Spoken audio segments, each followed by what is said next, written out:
এবং একটি দলকে আল্লাহ রাব্বুল আলামিন কিয়ামত পর্যন্ত থাকা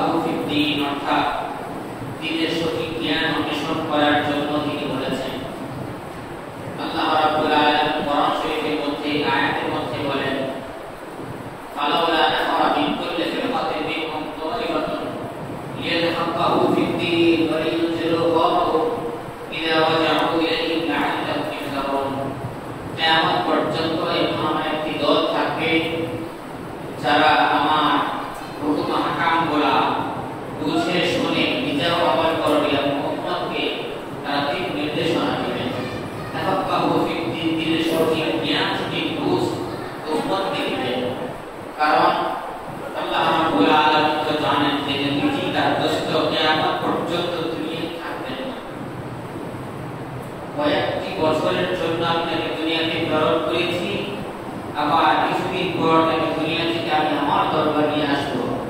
আর আমার নবীর এই কাজকে আমার বান্দারা, আমার নবীর উম্মতেরা, নবীর ওয়ারিসরা কিয়ামত পর্যন্ত এটাকে চালু রাখবে।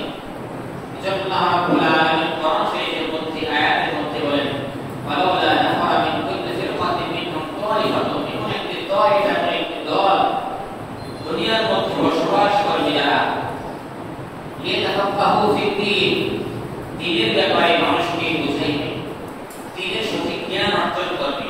ওয়ালিয়ানজিরু কওমাহুম, এবং তার কওমকে, তার জাতিকে, তাদের মহল্লাবাসীদেরকে লিইউনজিরু ভীতি প্রদর্শন করবে, লাআল্লাহুম ইয়ারজিউন, যাতে করে তারা সৎ পথে ফিরে আসে। এজন্য কিয়ামত পর্যন্ত একটি কোরআন এবং হাদিস পড়নেওয়ালা, বুঝনেওয়ালা দল থাকবে। এবং আল্লাহর রাসূল সাল্লাল্লাহু আলাইহি ওয়াসাল্লাম হাদিসের মধ্যে বলেন, তালাবুল ইলমি ফারিদাতুন আলা কুল্লি মুসলিমিন, অর্থাৎ প্রত্যেক মুসলমান নরনারীর উপর ইলম শিক্ষা করা ফরজ। ইলম শিক্ষা করা কি ফরজ। আল্লাহ রাব্বুল আলামিন কোরআনুল কারীমের মধ্যে আয়াত নাযিল করেছেন। এই আয়াতের সার অর্থ হলো যে কোনো একটি দল কিয়ামত পর্যন্ত এমন থাকবে যারা দ্বীনের পূর্ণাঙ্গ জ্ঞানকে অর্জন করবে।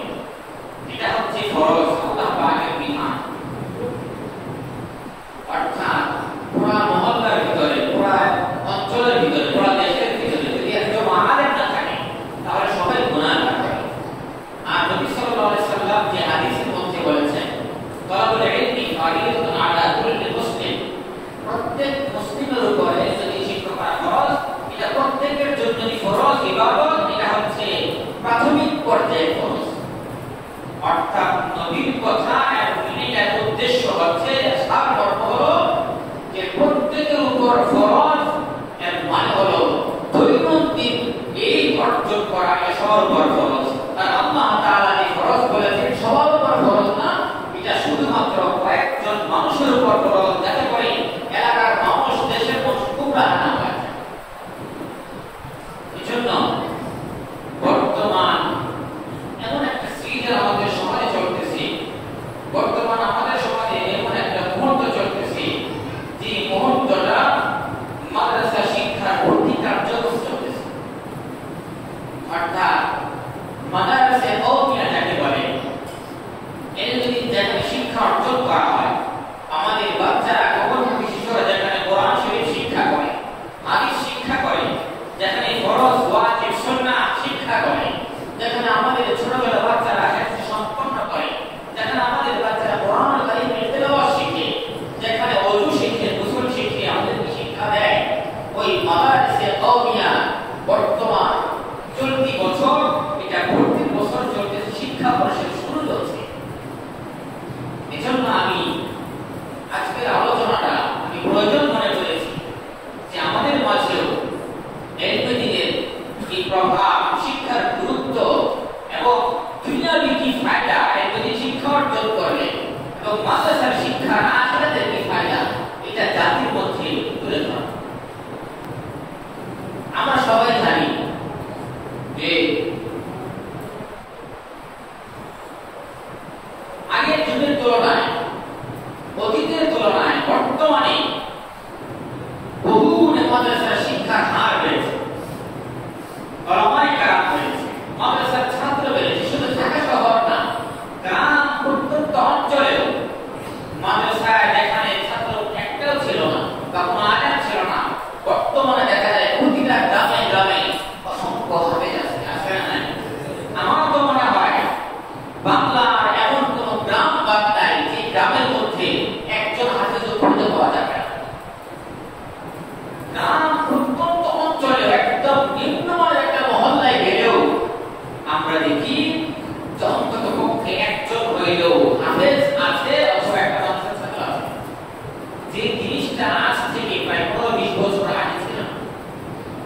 আলহামদুলিল্লাহ মাদ্রাসার শিক্ষার হার যত বাড়তেছে, নামাজি তত বাড়তেছে, মসজিদে মুসল্লি বাড়তেছে, আম পাবলিকের ভিতরে দিনের সাধারণ জ্ঞান বৃদ্ধি পাচ্ছে এবং কোরআন শিক্ষার গুরুত্ব ফজিলত এই শিক্ষার গুরুত্ব এবং ফজিলত আমাদের অন্তরে বর্তমান হচ্ছে। আলহামদুলিল্লাহ। এজন্য আজকে আমি আপনাদের সামনে শুরুতেই মাদ্রাসার শিক্ষা অর্জন করার দ্বারা শুধু দুনিয়াবি কি লাভ আগে আমরা আলোচনা করব। আখিরাতের লাভ তো আছে, দুনিয়ার চাইতে মাদ্রাসা শিক্ষার মাধ্যমে আখিরাতের লাভ কম না বেশি? আওয়াজ দিয়ে বলেন বেশি। কিন্তু আখিরাতের লাভ এটা আমরা সবাই জানি যে মাদ্রাসায় শিক্ষা অর্জন করলে, মাদ্রাসায় পড়লে যারা তালিবুল ইলম, হাদিসের ভাষায় কোরআনের ভাষায় বলা হয় তালিবুল ইলম, আর বাংলা ভাষায় আমরা বলি মাদ্রাসার ছাত্র। এই তালিবুল ইলম অথবা মাদ্রাসার ছাত্র যারা মাদ্রাসায় পড়ে, যারা মাদ্রাসা শিক্ষায় শিক্ষিত হয়, তাদের কি আখিরাতেই শুধু ফায়দা নাকি দুনিয়াতেও তাদের ফায়দা বা দুনিয়াতে কোনো উপকার তাদের আসে? তাদের দ্বারা দুনিয়া কোনো লাভবান হচ্ছে কি হচ্ছে না? আমি প্রথমেই এই আলোচনা করব। আল্লাহ রাব্বুল আলামিন আমাদেরকে সৃষ্টি করেছেন, আমাদের সন্তান দান করেছেন, নাতিপুতি দান করেছেন, তারা আমাদের চোখের শীতলতা, তারা আমাদের চোখের শীতলতা। এই সন্তানগুলি যখন আমরা মারা যাওয়ার পরে আমাদের জন্য হাত তুলে মুনাজাত করে দোয়া করে, রব্বির হামহুমা কামা রাব্বায়ানি সগীরা করে, আমাদের জানাজার নামাজ পড়ায়, আমাদের কবরের পাশে সূরাতুল ইয়াসিন, সূরাতুল ইখলাস, সূরাতুল ফাতিহা পাঠ করে, আল্লাহ রাব্বুল আলামিন এই বান্দার জন্য এর চাইতে বড় পাওনা হয়। জন্য আল্লাহ রাসূল সাল্লাল্লাহু আলাইহি ওয়াসাল্লাম খুদ হাদিসের মধ্যে বলেছেন, কুন আলিমান, قال رسول الله صلى الله عليه وسلم كن عالما, তুমি আলেম হও। সহিহ হাদিস প্রথমেই বলেছেন কুন আলিমান, তুমি আলেম হও। নবীজি বলেছেন, এখানে চারটা জিনিসের কথা আল্লাহ রাসূল বলেছেন যে তোমরা এই চার জিনিসের ভিতরে থাকো, চার দেয়ালের ভিতরে থাকো, চার দেয়ালের বাইরে যেও না। যদি যাও তোমার ধ্বংস অনিবার্য, ধ্বংস অর্থাৎ তোমরা জাহান্নামী। আলোচনার শুরুতে আমরা ওয়াদা করতে পারি আল্লাহ রাসূল সাল্লাল্লাহু আলাইহি ওয়াসাল্লাম যে চারটা দেয়াল নির্ধারণ করেছেন, চারটা দেয়াল স্থাপন করেছেন, চারটা জিনিস আমাদের সামনে রেখে গেছেন, বলে গেছেন যে তোমরা যদি চারটা জিনিস করতে পারো তাহলে তোমরা সফল কাম, আর এই চারটার বাইরে গেলে তোমরা জাহান্নামী। আমরা সবাই এই চারটা জিনিস করব ইনশাআল্লাহ। আল্লাহ পাক কি অবস্থা। আল্লাহ রাসূল সাল্লাল্লাহু আলাইহি ওয়াসাল্লাম বলেন, কুন আলিমান আও মুতাআল্লিমান আও মুস্তামিআন আও মুহিব্বান ওয়া লা তাকুন খামিসান ফাতাহনি। আল্লাহ রাসূল সাল্লাল্লাহু আলাইহি ওয়াসাল্লাম বলেন, ও আমার উম্মতেরা শুনে রাখো, তোমরা আলেম হও, আলেম হও, আলেম হও। এক নাম্বার হলো তোমরা আলেম হও। যদি তোমাদের ভাগ্যে, তোমাদের কপালে বা তোমাদের আলেম হওয়ার মতো সামর্থ্য না থাকে, আলেম হতে পারো না, বয়স হয়ে গেছে, বড় হয়ে গেছো, বা টাকা পয়সা সমস্যা বা সময়ের অভাব, যে কোনো কারণে আলেম হতে পারো নাই, আলেম না হতে পারলে কোনো সমস্যা নাই। দুই নাম্বার কাজটা করো। আল্লাহ রাসূল সাল্লাল্লাহু আলাইহি ওয়াসাল্লাম বলেছেন, দুই নাম্বার কাজ হলো আও মুতাআল্লিমান, আলেম হতে পারো নাই, কি হয়েছে? দুই নাম্বার তুমি আলেমের ছাত্র হয়ে যাও। সুবহানাল্লাহ। আলেম হওয়া তোমার পক্ষে কঠিন যদি হয় যায়, কারণ আল্লাহ পাক সবাইকে মেধা সমান দান করেন নাই, সবার মেজাজও সমান না, সবার ধৈর্য সমান না, সবার অবস্থাও সমান না। সবাই যদি আলেম হয়ে বসে থাকে, সবাই যদি মাদ্রাসায় শিক্ষা শিক্ষিত হয়ে বসে থাকে, ইঞ্জিনিয়ার হবে কি, ডাক্তার হবে কি, আবার বিভিন্ন জায়গায় ওই আলেম ভূমিকা ছাড়া যে কাজগুলো এগুলা কে করবে? এই জন্য সবাইকে আলেম হওয়া শর্ত না। যদি আলেম হতে না পারো, মুতাআল্লিমান, তোমরা আলেমের ছাত্র হয়ে যাও। দুই নাম্বার আলেমের ছাত্র হও। তাও যদি তোমাদের ভাগ্যে সম্ভব না হয়, আলেমের ছাত্র হওয়ার জন্য বর্তমানে সুবর্ণ একটা সুযোগ চলতেছে, মাদ্রাসা কওমিয়ার মধ্যে ভর্তি চলতেছে। আমরা আলেম হতে পারি নাই, কি হয়েছে? আমার সন্তান আছে, আমার দুইটা সন্তান আছে, একটা সন্তান স্কুলে পড়ে আর একটা সন্তানকে আমি মাদ্রাসায় দিয়ে দিই, এতে করে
সেরা করে আল্লাহ পাক তোমাকে নাজাত দিতে পারে। আল্লাহ রাসূল সাল্লাল্লাহু আলাইহি ওয়াসাল্লাম বলেন, তিন নম্বরে তুমি আলেম হতে পারো না, মাদ্রাসার ছাত্র হতে পারো না, আও মুস্তামিয়ান, তিন নম্বরে তুমি তার শ্রোতা হও। কি হও? তার শ্রোতা হও, আলেমের কথা শোনো, আলেমের বয়ান শোনো, আলেমের সাথে সম্পর্ক রাখো। আল্লাহ নবী সাল্লাল্লাহু আলাইহি ওয়াসাল্লাম বলেন, মুস্তামিয়ান মানে তুমি তার কথাগুলো মনোযোগ সহকারে শোনো। কথাগুলো যদি মনোযোগ সহকারে শোনা যায়, কাল কিয়ামতের ময়দানে মুসিবতের দিনে আল্লাহ রাব্বুল আলামিনের হাদিস তো আমাদের মাঝে নাই, আল্লাহ রাব্বুল আলামিনের হাবিবের ওয়ারিস আমাদের মাঝে আছে। এই ওয়ারিস গণের উপর ভিত্তি করে কাল কিয়ামতের ময়দানে মুসিবতের দিনে নাজাত পাওয়ার একটা রাস্তা আছে।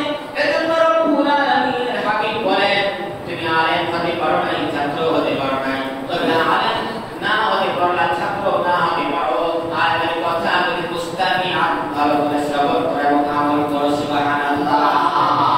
তিন নম্বর, চার নম্বর সাজেশন হলো, তুমি আলেম হতে পারো না, ছাত্র হতে পারো না, ঠিক মতো শ্রবণও করতে পারো না। চার নম্বরে মুহিব্বান আল্লাহ রাসূল সাল্লাল্লাহু আলাইহি ওয়াসাল্লাম বলেন, তাদেরকে ভালোবাসো, মহব্বত করো, তাদের সাথে সুসম্পর্ক রাখো, তাদের সঙ্গে ভালো মহব্বত রাখো। কারণ আখির জামানায় আমার নবী থাকবে না, আমার নবীর ওয়ারিসরা থাকবে।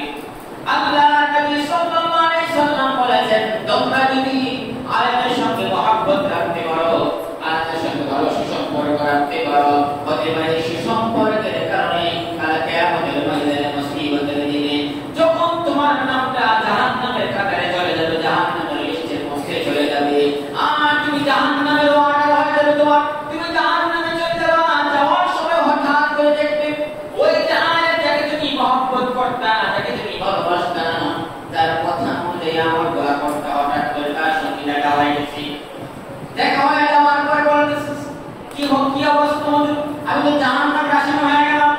আর ও যখন তোমাকে চিনে ফেললো, কারণ দুনিয়ার মধ্যে তার সঙ্গে তোমার মহব্বত ছিল, ভালোবাসা ছিল, আর তোমাকে দেখে বলবে তোমার সমস্যা কি, বলবে আমার সমস্যা হলো আমি তো জাহান্নামী হয়ে গেছি। তখন আল্লাহ রাব্বুল আলামিন ওই সময় আলেমদের সুপারিশ করার জন্য অনুমতি দিবেন।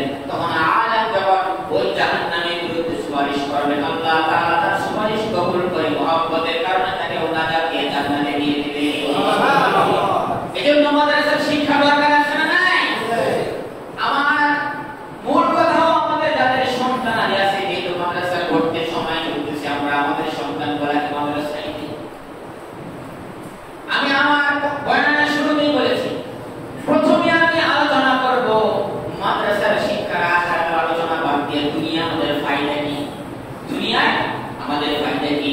আল্লাহ রাব্বুল আলামিন হাদিসের মধ্যে বলেন, যারা তালেবে ইলম, যারা ইলম শিক্ষা করে, যারা কোরআন শিক্ষা করে, যারা হাদিস শিক্ষা করে, যারা মাদ্রাসার ছাত্র হয়, তারা যদি রাস্তা দিয়ে হাঁটে, তাদের জন্য মৎস্যে, তাদের জন্য গর্তে পিপিলিকা থেকে শুরু করে সমুদ্রের মাছ পর্যন্ত দোয়া করতে থাকে। সুবহানাল্লাহ।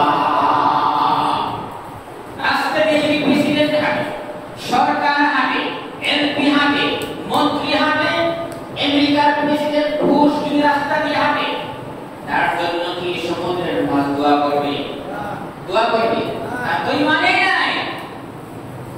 রাস্তা দিয়ে যদি ভারতের প্রেসিডেন্ট, ভারতের সরকার হাঁটে, তার জন্য কি জঙ্গলের বাঘ, জঙ্গলের হিংস্র প্রাণী দোয়া করবে নাকি? দোয়া করবে না। আল্লাহ রাসূল এটা বলেন নাই। আল্লাহ রাসূল সাল্লাল্লাহু আলাইহি ওয়াসাল্লাম নবীজি আমার বলেছেন, যারা ইলম শিক্ষা অর্জন করে, যারা তালেবে ইলম হবে, হতে পারে আপনার সন্তান, হতে পারে আমার সন্তান, হতে পারে আপনার ভাতিজা, আমার ভাতিজা, হতে পারে আপনার নাতি, আমার নাতি, কিন্তু রাস্তা দিয়ে যখন হাঁটে, আল্লাহ রাসূল বলেন তাদের জন্য সমুদ্রের মাছ থেকে শুরু করে, গর্তের পিপিলিকা থেকে শুরু করে, জঙ্গলের হিংস্র প্রাণীরা পর্যন্ত ওই ছেলের জন্য, সন্তানের জন্য দোয়া করতে থাকে। সুবহানাল্লাহ। তার দাম কম না বেশি? এখন প্রশ্ন হলো, সমুদ্রের মাছ যে তার জন্য দোয়া করে, গর্তের পিপিলিকাতে ওই বাচ্চাটার জন্য দোয়া করে, ওই আলেমের জন্য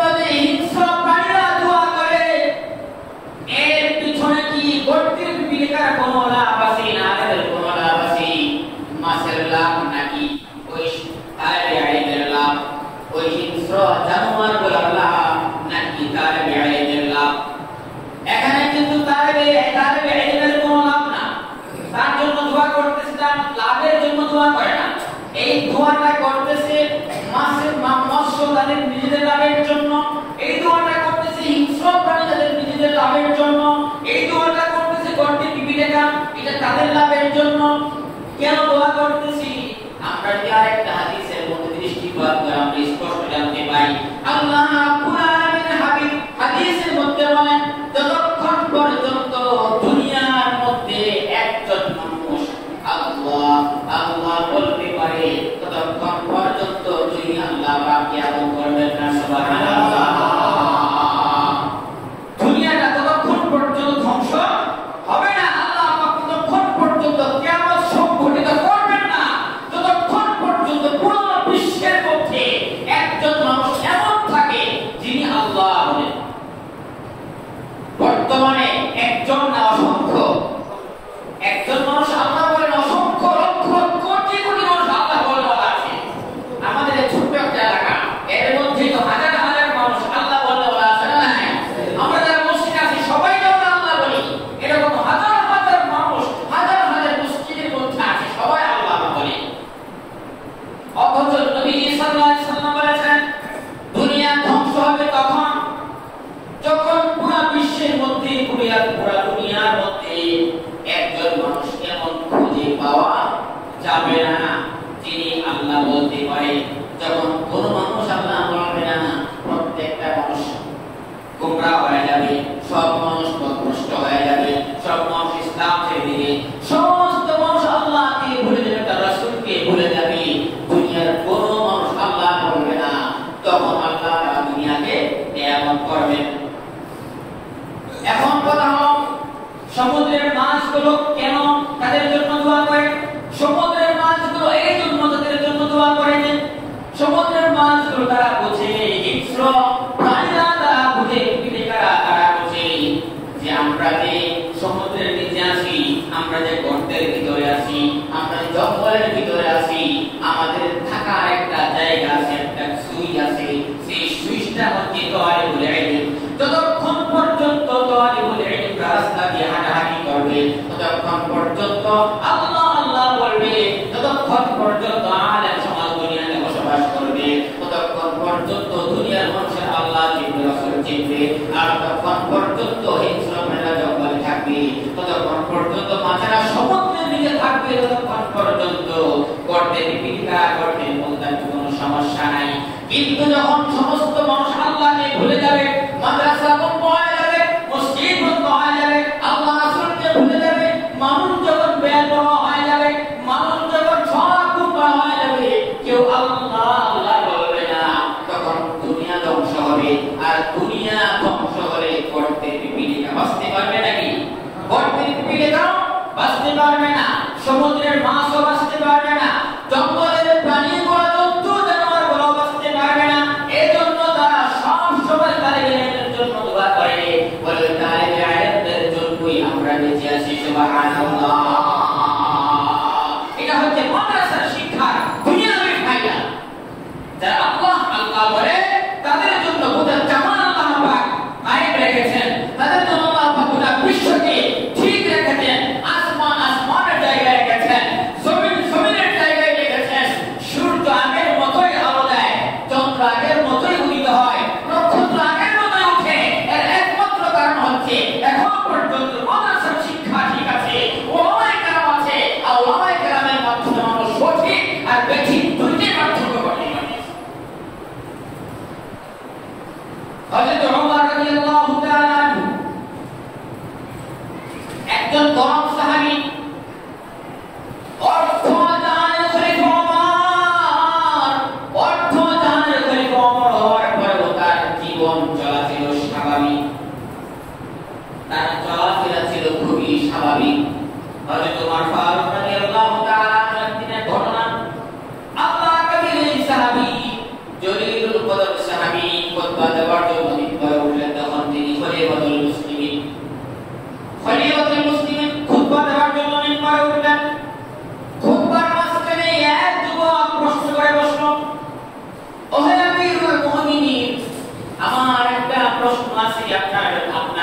উঠে আপনাকে নিয়ে বলে কি প্রশ্ন বলো, বলে সরকারি ত্রাণ আসলো, সবার ভাগ্যে একটা করে কাপড় জুটলো, সবার ভাগ্যে একটা করে চাদর, এটা সরকারি ত্রাণ আসলো, সবাই সরকারি ত্রাণ নিল, একটা করে চাদর সবাই পাইলো, আমিও পাইলাম, আমার ভাইও পাইলো, সবাই পাইলো। কিন্তু আপনার গায়ে সরকারি ত্রাণের চাদর দুইটা কেন? আপনি প্রেসিডেন্ট ঠিক আছে, কিন্তু আইন তো আপনার জন্য সমান, আমার জন্য সমান। সরকারি তহবিল থেকে যারা ত্রাণ পাবে, আপনি যে কয়টা পাবেন সমস্ত প্রজা সমান সমান পাবে। কিন্তু সরকারি ত্রাণের চাদর আমাদের একটা, আপনার গায়ে যেমন দুইটা, আপনার গায়ে একটা, পরনে একটা, দুইটা আপনি ব্যবহার করতেছেন কোথেকে পাই? ওমর ফারুক রাদিয়াল্লাহু তাআলা অর্ধ জাহানের প্রেসিডেন্ট, তাকে সাধারণ একজন প্রজা কৃষক সে প্রশ্ন করলো, বর্তমানে যদি আমাদের প্রেসিডেন্ট লাগবে না, বর্তমানে আমাদের সাধারণ এলাকার একজন মেম্বারকে যদি কেউ বক্তৃতার মাঝখানে তার ব্যক্তিগত জিনিস নিয়ে প্রশ্ন করে, তার 14 সিঁড়ি উদ্ধার করেছে দিলে, এমন আছে না? কিন্তু অর্থজাহানি ভূমিকাকে ধরা মজলিসের মসজিদের মধ্যে প্রশ্ন করলো, এটা জবাব চাই, আপনার গায়ে দুইটা চাদর কেন? ওমর ফারুক রাদিয়াল্লাহু তাআলা বলতেছেন, বাবা শোনো, এর জবাব আমি দেব না, এর জবাব আমার সন্তান আব্দুল্লাহ দিয়ে দিবে। সুবহানাল্লাহ। ওমর ফারুক রাদিয়াল্লাহু তাআলা বলছেন, আব্দুল্লাহ দাও, তুমি এর জবাব দিয়ে দাও। আব্দুল্লাহ ইবনে ওমর রাদিয়াল্লাহু তাআলা আনহু দাঁড়ায় গেলেন, দাঁড়ায় বলতেছে, ও আমার ভাই শুনে রাখো, সরকারি ত্রাণ সবার ভাগ্যে একটা করে চাদর, ঠিক আছে মানলাম, আমার আব্বা একটাই পেয়েছে, দুইটা কিন্তু নেই, কিন্তু আমার আব্বা খুতবা দিবেন, নামাজ পড়াবেন, ওই ইমাম হিসেবে তোমাদের সবার জিম্মাদারি নিয়ে নিয়েছেন, তোমাদের সবার দায়িত্ব নিয়েছেন, উনি নামাজ পড়াবেন, তোমাদের সবার দায় পাঠিয়ে তোমার কাছে। এই জন্য একটা চাদর যদি গায়ে দেয় তার নিচের অংশ তার খালি থাকে, আবার যদি একটা চাদর নিচে লুঙ্গির মতো পেঁচা করে ধারণ করে তার গায়ে কোনো জামা থাকে না। এই জন্য আমার ভাগের যে চাদরটা ছিল, আমার ভাগের যে কাপড়টা ছিল, সরকারি ত্রাণ আমিও পেয়েছি, আমার ভাই আমার ভাগের চাদরটা, আমার ভাগের কাপড়টা আমি আমার আব্বাকে দিলাম নামাজ পড়ানোর জন্য। সুবহানাল্লাহ। যুবক বুঝতে পারলো এমন কঠিন উমর চলাফেরা একদম সাধারণ। ওমর ফারুক রাদিয়াল্লাহু তাআলা রাষ্ট্রের ব্যাপারে কতটা কাটনা ছিলেন। আরেকদিনের ঘটনা হচ্ছে, ওমর ফারুক রাদিয়াল্লাহু তাআলা কেশের মধ্যে বসে, পোশাকারে বসে হিসাব করতেছেন, হিসাব লিখতেছেন, রাষ্ট্রের ধনভাণ্ডারের হিসাব লিখতেছেন। হঠাৎ করে একজন সাহাবী এসে সালাম করেন, আসসালামু আলাইকুম ওয়া রাহমাতুল্লাহ। দরজার বাইরে থেকে ওমর রাদিয়াল্লাহু তাআলা সালামের জবাব নেওয়ার পরে বলতেছি, তুমি কি তোমার ব্যক্তিগত কোনো কাজে এসেছো, পরামর্শের জন্য নাকি রাষ্ট্রের কোনো কাজে এসেছো? সাহাবী বলতেছে, ব্যক্তিগত কাজের জন্য আপনার কাছে এসেছি, পরামর্শ নিতে, রাষ্ট্রের কোনো কাজে না। ওমর ফারুক রাদিয়াল্লাহু তাআলা রাত্রি বেলায় লাইট ধরায়া, লাইট জ্বালায়া, আলোতে বাতির মধ্যে টিপ টিপ করে জ্বলতেছে, লিখতেছে, উনি সাথে সাথে বাতিটা নিভিয়ে দিলেন। সুবহানাল্লাহ। অবাক হয়ে গেলেন সাহাবী, এই ব্যাপার কি? আমিরুল মুমিনিন, আমি ঘরে ঢুকলাম আর আপনি আপনার বাতিটা অফ করে দিলেন, আপনার কুপিটা অফ করে দিলেন, লাইট অফ করে দিলেন, অন্ধকারের মধ্যে আমি কি বলবো? ওমর ফারুক রাদিয়াল্লাহু তাআলা বলছেন যে, শোনো সাহাবী, এই যে লাইট জ্বলতেছে, এই বাতি জ্বলতেছে, এই লাইট আর বাতির তেল, এই তেলটা হচ্ছে বাইতুল মালের তেল, রাষ্ট্রীয় টাকায় কিনা এই তেল, এই তেলটা রাষ্ট্রীয় টাকায় কিনা। এখন তুমি আমি যদি ব্যক্তিগত আলাপচারিতা করি, তুমি আমি যদি ব্যক্তিগত কোনো কথোপকথন করি, ব্যক্তিগত কোনো আলাপ করি, তখন আল্লাহর দরবারে আমাদের জবাব দিতে হবে রাষ্ট্রীয় কোনো আলাপ না, জন্য ব্যক্তিগত কোনো কাজে রাষ্ট্রীয় তেল ফুরাবে, কিন্তু তোমার বরদাস্ত করতে পারবে। যদি আমার ব্যক্তিগত কোনো কাজে রাষ্ট্রীয় তেল ফুরাই, তাহলে কিয়ামতের ময়দানে আল্লাহ তাআলা আমাকে ধরেন, ওমর তোর ব্যক্তিগত কাজে রাষ্ট্রীয় কোষাগারে তেল তুই ফুরিয়েছিস, এর জবাব দি, আর ওমর জবাব দিতে পারবে। এজন্য আমি লাইট অফ করে দিলাম। ওমর রাদিয়াল্লাহু তাআলা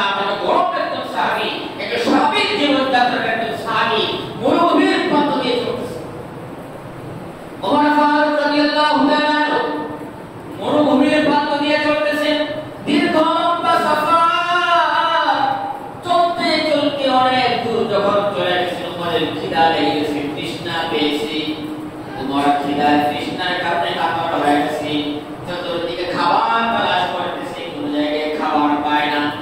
সামনের দিকে হাঁটতেছে, হঠাৎ করে দেখে জঙ্গলের মধ্যে একজন কৃষক, একজন রাখাল বকরি চড়াইতেছে। ওমর ফারুক রাদিয়াল্লাহু তাআলা আনহু এই রাখালকে দেখে দাঁড়ায় গেলেন। দেখতেছে রাখাল তার বকরি থেকে দুধ দহন করে রাখাল পান করলো। পান করার পরে রাখাল আবার নতুন বকরি চড়াইতেছে। ওমর ফারুক রাদিয়াল্লাহু তাআলা আনহু বলতেছে, রাখাল তুমি যদি কিছু মনে না করো, তোমার তো অনেকগুলা বকরি আছে, ওই বকরি থেকে তুমি দুধ পান করেছো, তোমার কাছে আমি একটা রিকোয়েস্ট করি, আমি অনেক দূর থেকে মুসাফির আসছি, অনেক দূর থেকে সফর করে আমি অনেক দূরের সফর আমি লং সফর করতেছি, এখান পর্যন্ত আসছি, আমার খুব ক্ষুধা লাগছে এবং খুব তৃষ্ণা পেয়েছে, তুমি যদি কিছু মনে না করো আমার তৃষ্ণা নিবারণের জন্য আমাকে এক গ্লাস দুধ পান করাও। রাখাল কিন্তু জানে না ওই যে প্রেসিডেন্ট কুমার, রাখাল যদি জানতো তাহলে তো তার সঙ্গে ব্যবহার করতো না। রাখাল বলতেছে, হে পথিক, আমি দুধ পান করাইতে পারবো না। ওমর ফারুক রাদিয়াল্লাহু তাআলা আনহু বলেন, কেন পারবা না?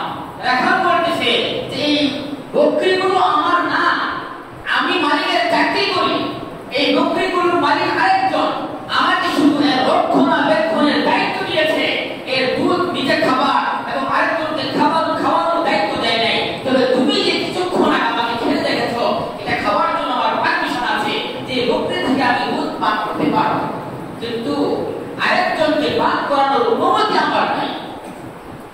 ওমর রাদিয়াল্লাহু তাআলা ওই কহিন জঙ্গলের ভিতরে মাঠের মধ্যে রাখালকে নিজের পরিচয় দিলেন না।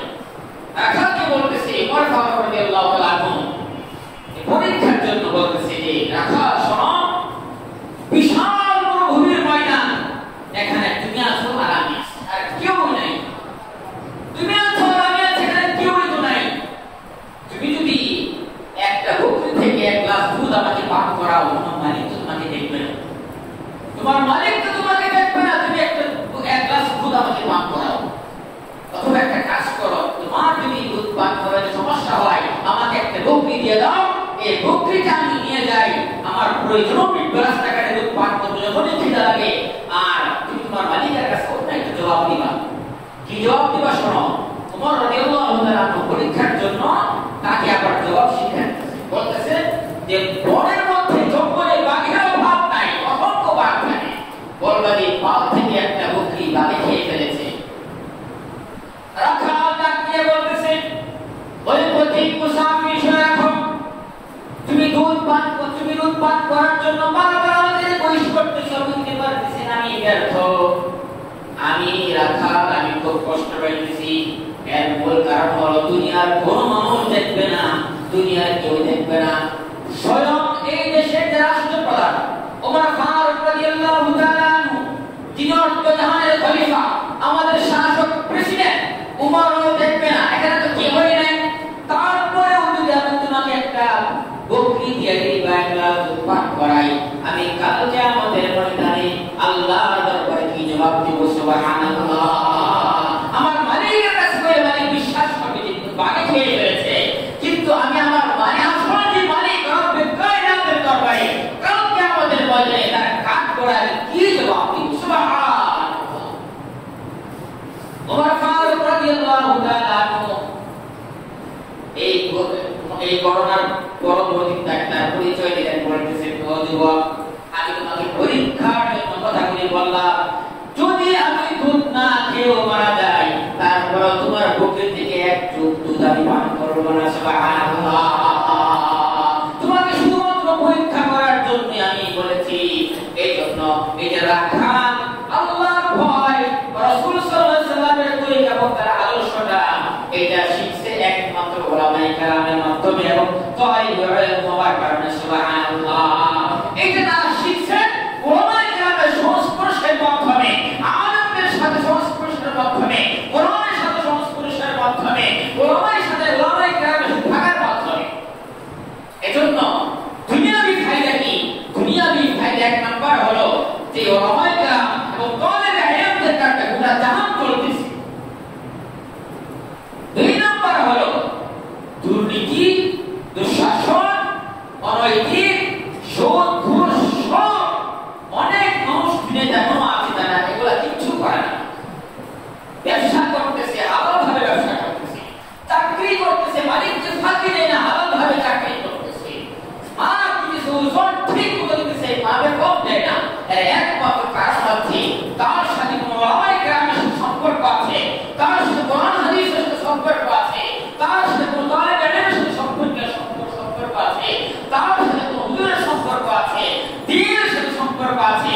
দ্বীনের সাথে সম্পর্ক থাকার কারণে রাসূল যে কথাটা বলেছেন, কোন আলিমান আও মুতাআল্লিমান আও মুস্তামিআন আও মুহিব্বান ওয়ালা তাকুন খামিসান ফাতারে, তুমি আলেম হও, না হলে আলেমের ছাত্র হও, না হলে আলেমকে মহব্বত করো, না হলে আলেমের কথাগুলো শোনো। যদি চারটার ভিতরে থাকতে পারো তুমি নাজাত পাইবা, জান্নাতি হবা। আর যদি চারটার বাইরে চলে যাও তুমি ধ্বংস হবা, অর্থাৎ তুমি জাহান্নামী।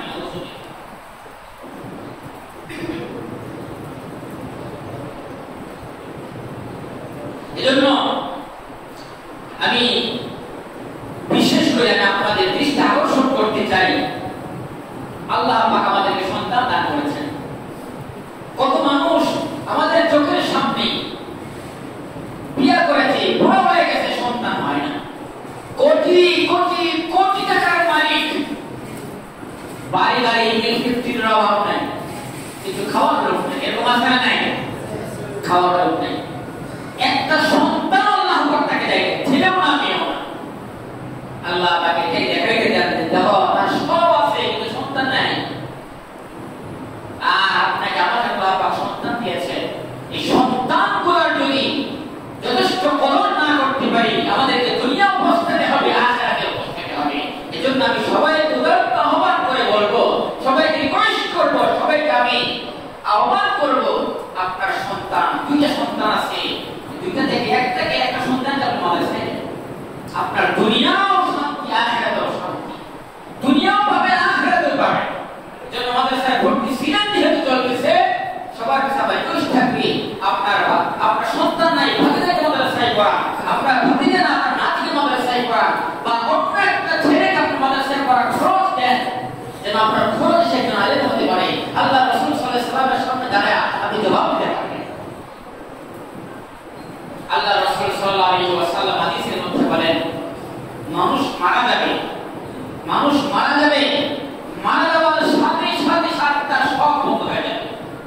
ইলা মাদাল ইনসান ইনকাদা আনহু আমালু, মানুষ যখন মরে যায়, যখন তার দুটি চোখ বন্ধ হয়ে যায়, সাথে সাথে তার সমস্ত আমলের দরজা বন্ধ হয়ে যায়। ইচ্ছা করলে সে এক রাকাত নামাজ পড়তে পারবে না, ইচ্ছা করলে রমজান মাসে একটা রোজা রাখতেও পারবে না, ইচ্ছা করলে শাওয়াল মাসে একটা রোজা রাখতেও পারবে না, ইচ্ছা করলে মসজিদে শুক্রবার নিচে রাখতেও পারবে না। কিন্তু ইল্লা মান সালাস, আল্লাহ রাসূল বলেন তার তিনটা নেক আমলের দরজা খোলা থাকে হবে, তার তিনটা নেক আমলের দরজা দাঁড়িয়ে থাকে, চালু থাকে। এর মধ্যে ইল্লা সাদাকাতিন জারিয়া, সেটা দান করে, সাদাকা করে, এই দানের টাকা তার দাঁড়িয়ে থাকবে। আবার মসজিদে দান করি, আমি মসজিদে দান করে গেলাম, আমার দানের টাকা যতদিন পর্যন্ত মসজিদে থাকবে ততদিন পর্যন্ত আমার আমলনামায় সওয়াব চাইতে থাকবে। সুবহানাল্লাহ, আমার নামাজের সওয়াব কিন্তু বন্ধ, আমার রোজার সওয়াব বন্ধ, সব কিছুর সওয়াব বন্ধ। কিন্তু মসজিদে আমি 1000 টাকা, 500 টাকা, 20 টাকা দিলাম, এই মসজিদ যতদিন থাকবে, আমি মারা যাওয়ার পরে কবরে ততদিন পর্যন্ত যারা আসবে, নামাজ পড়বে, সিজদা দিবে, রোজা রাখবে, রুকু করবে, দান খয়রাত করবে, প্রত্যেকটা সওয়াব আমার কবরে চলতে থাকবে। সুবহানাল্লাহ, ইল্লা মিন সাদাকাতিন জারিয়া আও ওয়ালাদুন সালিহুন ইয়াদউ লাহু। 2 নম্বর হলো নেক সন্তান।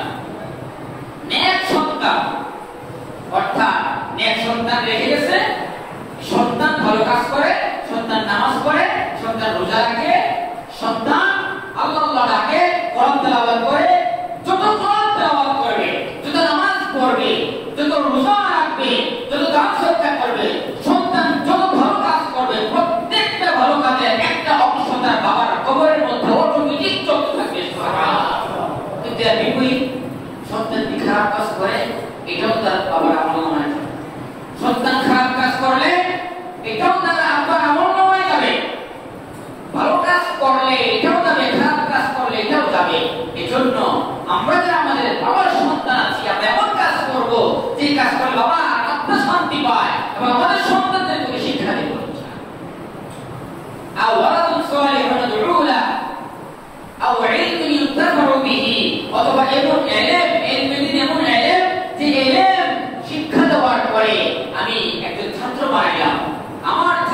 ছাত্র বানিয়ে দেব।